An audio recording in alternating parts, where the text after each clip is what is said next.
The 6.5 is on the road here in Barcelona, Spain at Mobile World Congress 2025. It has been a great event. High level of optimism with the carriers, carrier equipment companies, the entire ecosystem, more than I've seen in a long time. Yeah, Pat, you know, we came into the week, kind of the first conversation we had was here in the Ericsson booth. We talked to Osa and Nicholas. Definitely check that out if you haven't yet. You know, when we were really kind of setting up the show, especially on the enterprise side. Yes.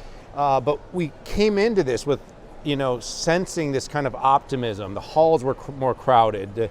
People's faces looked more optimistic overall about things. And then the conversations we had with the CEOs and leaders of these businesses were they're starting to really see the light. And it's been a bit of a tricky few years for the telco space. But after 3 days, Pat, I'm really starting to see there is light and there is opportunity. And I, of course, look forward to this conversation. Yeah, I mean, last year we talked about 5G being at halftime, right?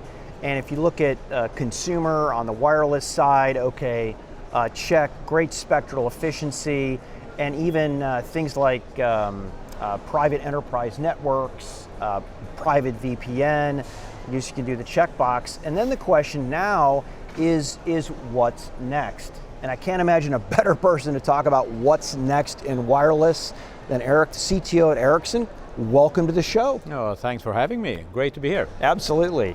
So Erik, you sort of heard us in the preamble, a little rundown of what we hear, what we see, what some of your colleagues have said. And I think, by the way, the halftime comment was Yossi. Exactly. It was Yossi last year, who's also been a guest on the show.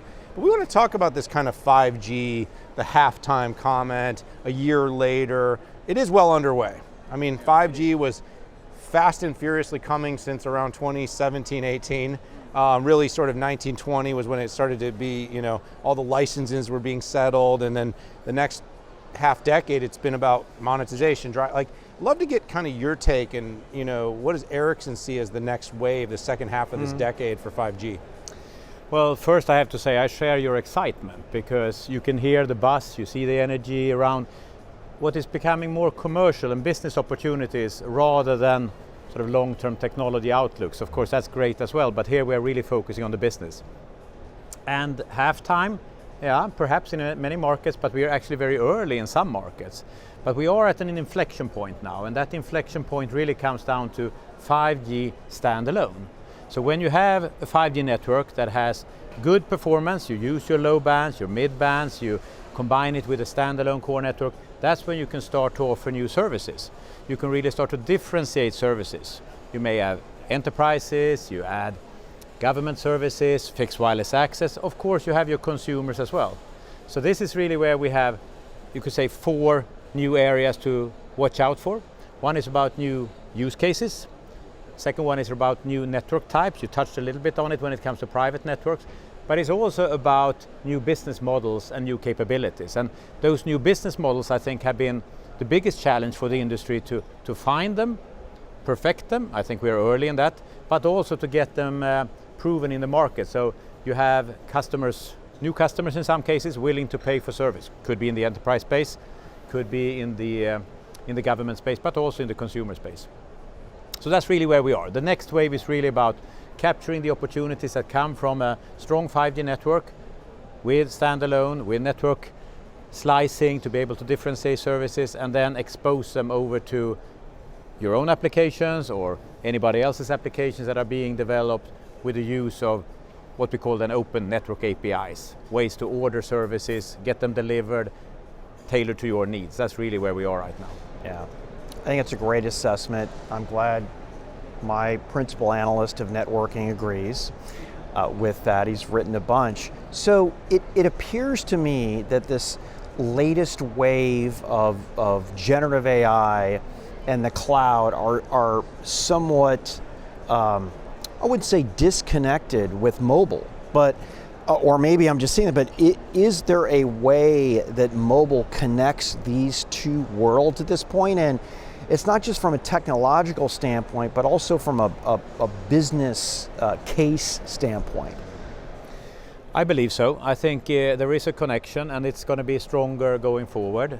But just take the fantastic gains that we get with Gen AI already today. I mean, down here we're showing a lot of that capability being integrated into networks, making networks easier to run, but also more power efficient or energy efficient, creating better user experience, all the way down to advanced radios that use AI, core networks, all the way up in the stack.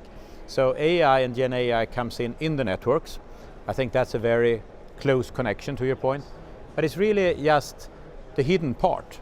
When you think about your sort of average experience of Gen AI, is today maybe on a laptop or on a phone you're using one of the bots. But think of that in the next iteration when you're starting to get help in real time. Could be navigation help, could be help in terms of translation, signs, but also direct voice translation.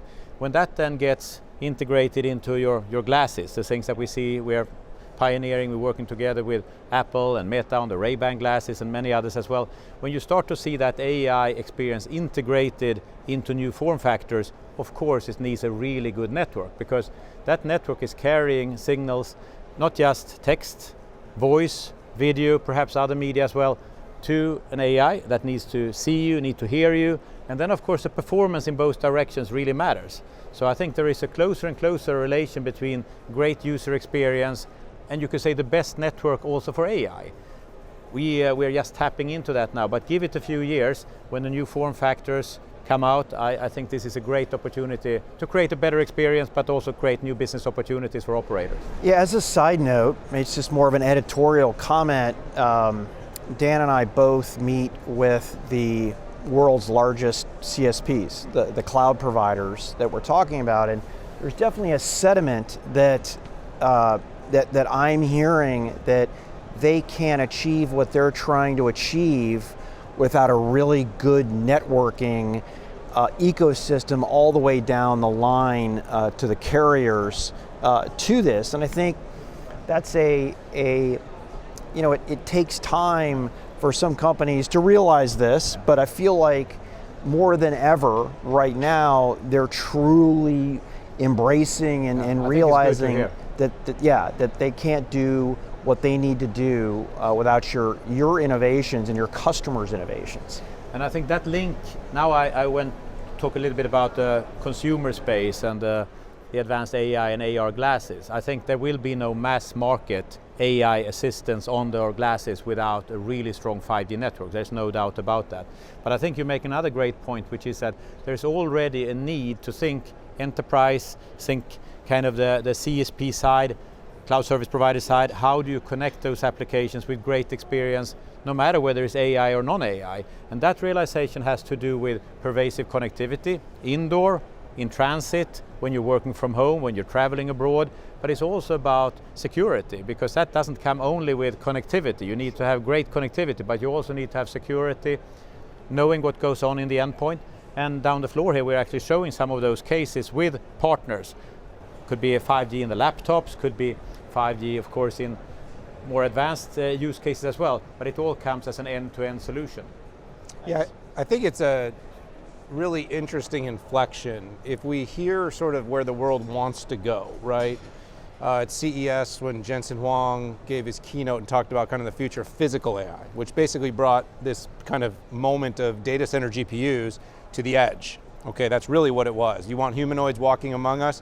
We have an incredible amount of data we're going to need at the edge. You want autonomous vehicles driving on our roads? You need an incredible amount of data. And by the way, even the use cases of securing and managing oil fields, farms, smart cities, all these things that sort of haven't happened. I think it's, to get to the augmented reality world, we need the AI, the pervasive high-speed connectivity, and then you start to be able to realize these use cases. And one other thing editorially on that is that the data that's going to be required to get from here to humanoid, meaning all that physical real world data that we hear about, it's not synthetic. We actually need to watch these things move and roll and people inside and out of buildings and all the things. And so that data is going to come from the edge. That dumb pipe that people like to pick on is not so dumb. It becomes very critical.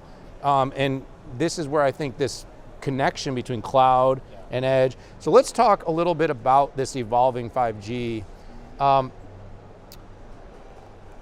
how does Ericsson meet this demand? Because I think what we just set up collectively is you got demand from hyperscalers, you got demand at edge, demand from automakers, there's a ton of demand, and this seems like a moment for you guys to really capitalize. I think it is, and I think it comes back a little bit to anticipate some of those needs.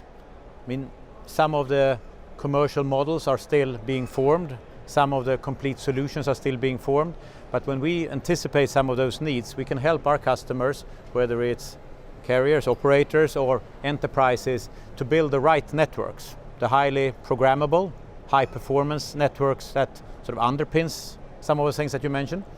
That is something that Ericsson is really well equipped to do all around the world. And that also goes into how to make it efficient to run, create better user experience through AI and automation. All of those things I think is on our core business. Private network, virtual private 5G network, 5G in your fire trucks or first responders. You have solutions and network capabilities all across these use cases. But we are early, so we're working with the front runners to make sure that we can create these solutions together with partners and that they can then be scaled. Because one of the tricks here is really to not make so many bespoke solutions. All the things that you mentioned are true, but if you can ride on a scalable platform, a 5G innovation platform that actually can be deployed all around the world, multiple use cases, then we win. Then we have the scale to really support it. And I think you see a lot of those examples down here. Probably you talked to Åsa about some of them.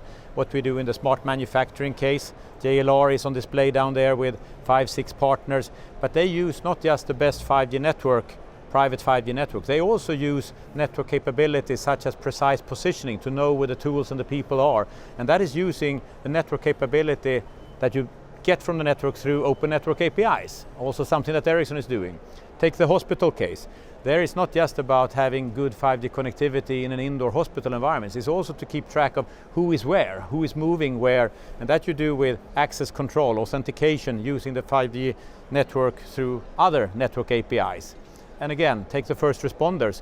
Yeah, of course they need good 5G connectivity, camera, drone surveillance and all that, but it also could be very helpful to know how many people are in an area. And that's another network API. So if you're under an evacuation, how do you know that everyone is really evacuating? Network knows that because you have people density network APIs that can be used in those applications that the first responders use. So all across these use cases you will see that Ericsson capability from the network through the automation of it, all the way to the network APIs and ultimately to the applications we have on display here. So I think it goes across multiple domains here actually. So Erik, are those examples that you rattled off, are those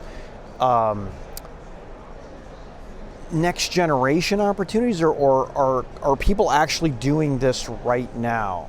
I would say what we are trying to show here is what some of our customers are doing right now. So these are commercial operations, cutting the copper cable and really going into using these things.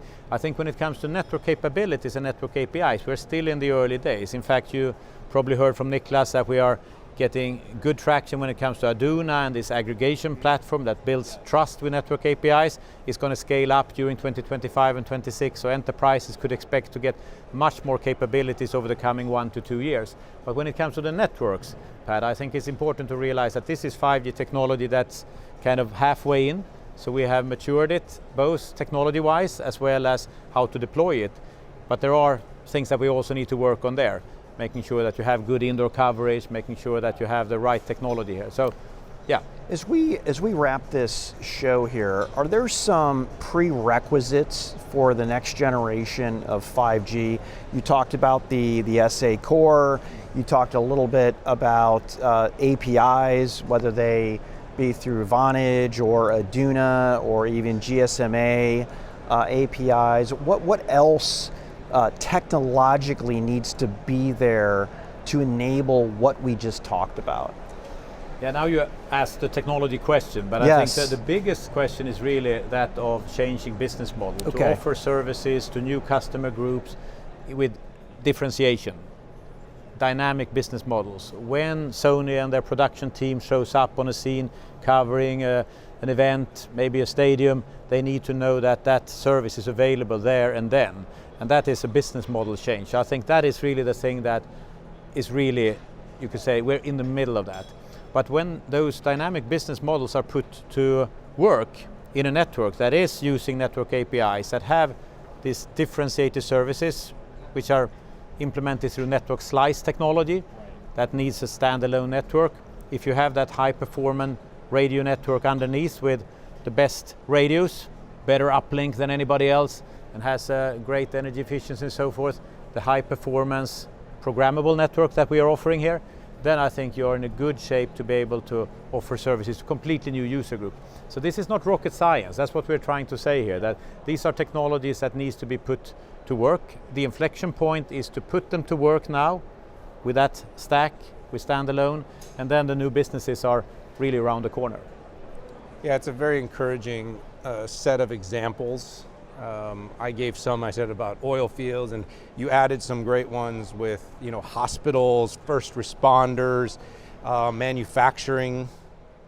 You mentioned hospitals here again, and did you notice we had a medical doctor here, Dr. Gao, he was on stage with me here just a few days ago.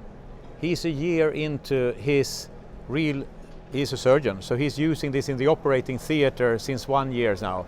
So the 5G in the indoor environment, helping them to create better patient outcomes, less or lower mortality, savings of course for the hospital, but they digitalize their whole hospital based on 5G, and of course an edge cloud to your point earlier. So there are front runners that I think the rest of us can learn from. Yeah, it is interesting. I think 2 years ago we were talking kind of in a visionary way of what could be done, and this year, you know, this is actually here, people are doing it, and it's not that everybody's doing it, but at least there are lighthouse cases. It's very similar to the conversation that we have about Gen AI, that you know, 2025 is the year where Gen AI starts to deliver ROI.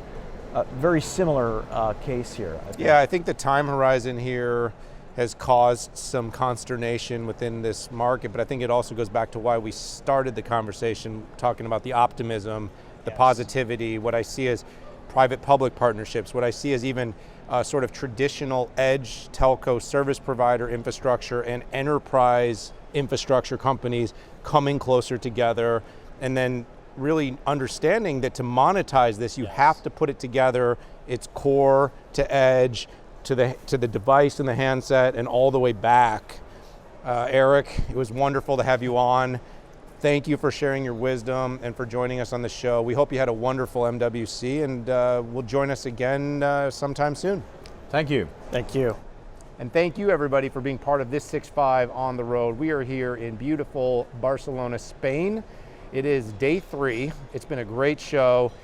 Subscribe, join us for all of our coverage here.